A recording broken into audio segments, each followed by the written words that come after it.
Assalamualaikum warahmatullahi wabarakatuh. Selamat pagi, salam sejahtera bagi kita semua. Om Swastiastu, Namo Buddhaya, salam kebajikan. Perkenalkan, saya Yuka, seorang guru matematika di SMP PGRI 2 Ciledug. Menjadi seorang guru membuat saya harus selalu mengikuti perkembangan zaman untuk menyesuaikan metode pembelajaran yang saya lakukan.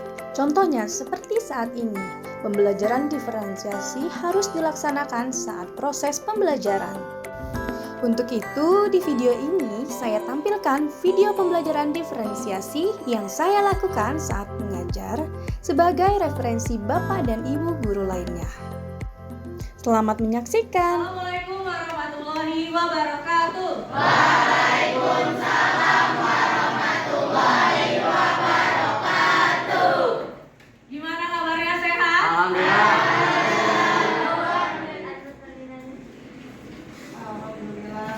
Kegiatan pertama yang dilakukan pada pembelajaran ini adalah kegiatan pendahuluan. Diawali dengan mengucapkan salam, menanyakan kabar peserta didik, lalu dilanjutkan dengan berdoa bersama. Sebelum mulai belajar, ada baiknya kita berdoa dulu. Berdoa sesuai agama dan kepercayaan masing-masing. Berdoa dimulai.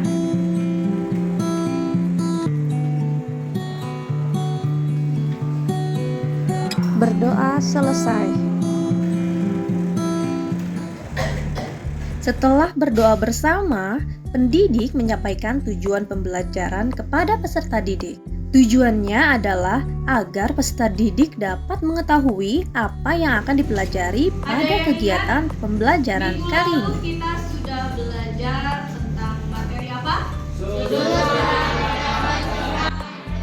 Kemudian, peserta didik diberikan beberapa pertanyaan pemantik sebagai review materi yang sudah dipelajari sebelumnya.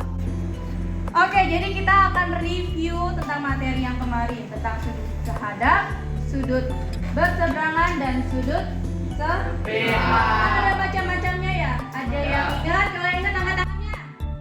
Oke, jadi Kegiatan review materi ini bertujuan untuk melihat kesiapan peserta didik dalam memulai kegiatan pembelajaran. Oke, kan tadi kalian udah nyebutin ya. Sekarang kalian bisa tunjukkan nggak sudut yang sehadap dengan A1? Peserta didik harus berada dalam kondisi yang siap secara fisik dan psikis untuk mengikuti pembelajaran. Pertanyaan pemantik yang diberikan kepada peserta didik yaitu pertanyaan yang dapat membuat peserta didik dapat menyebutkan sudut sehadap, sudut luar berseberangan, sudut dalam berseberangan, sudut dalam sepihak, sudut luar sepihak, serta dapat membuat peserta didik dapat menunjukkan pasangan-pasangan sudut sehadap, pasangan sudut luar berseberangan, pasangan sudut dalam berseberangan, pasangan sudut dalam sepihak, dan juga sudut luar sepihak. Sebelum memulai kegiatan inti pembelajaran, peserta didik diberikan aktivitas ice breaking untuk melatih fokus dan menambah semangat peserta didik dalam belajar. Setelah kegiatan ice breaking diberikan kepada peserta didik dan peserta didik sudah memiliki semangat yang tinggi untuk belajar, kegiatan pembelajaran selanjutnya adalah kegiatan inti pembelajaran. Kegiatan inti pada pembelajaran ini adalah diskusi kelompok untuk mengerjakan lembar kerja yang telah dibuat oleh pendidik dengan disesuaikan gaya belajar peserta didik. Kelompok diskusi peserta didik harus disesuaikan dengan kepribadian peserta didik. Hal ini dikarenakan dalam pembelajaran diferensiasi, peserta didik dikelompokkan berdasarkan pribadi peserta didik tersebut. Peserta didik dapat dikelompokkan berdasarkan gaya belajarnya, kemampuan kognitifnya, ataupun berdasarkan minatnya. Pada pembelajaran ini, peserta didik dikelompokkan berdasarkan gaya belajarnya. Sebelumnya, saya mau disclaimer dulu bahwa seluruh peserta didik pada kelas ini telah mengerjakan tes gaya belajar secara online, sehingga setiap peserta didik sudah diketahui gaya belajarnya. Sudah selesai semuanya? Sudah, Bu. Apa itu pembelajaran diferensiasi? Pembelajaran diferensiasi adalah satu di antara alternatif pembelajaran yang dapat digunakan untuk dapat memenuhi kebutuhan mood di kelas. Apa yang harus dilakukan pada pembelajaran diferensiasi? Yang harus dilakukan adalah mengidentifikasi kebutuhan belajar peserta didik. Kebutuhan belajar peserta didik terdiri dari pertama, kesiapan belajar peserta didik, kedua, minat peserta didik, dan ketiga, profil belajar peserta didik. Bagaimana cara mengidentifikasi kebutuhan belajar peserta didik? Nah, ini dia nih cara yang dapat kamu lakukan untuk mengidentifikasi kebutuhan belajar peserta didik. Bagaimana cara mendiferensiasikan pembelajaran? Kamu dapat mendiferensiasi konten, proses, ataupun produk pada saat pembelajaran. Jadi ini kelompok diskusi kalian sesuai dengan gaya belajar. Sekarang tolong duduk sesuai kelompoknya masing-masing. Setelah pendidik menunjukkan kelompok diskusi pada peserta didik duduk sesuai kelompoknya masing-masing. Berdasarkan hasil tes gaya belajar tersebut, terbentuklah kelompok diskusi berdasarkan gaya belajar peserta didik. Ada beberapa macam gaya belajar peserta didik.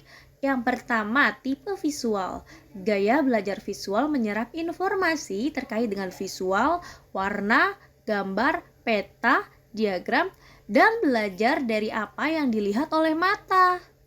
Kalau tipe auditori, gaya belajarnya adalah dengan cara mendengar yang memberikan penekanan pada segala jenis bunyi dan kata, baik yang diciptakan maupun yang diingat.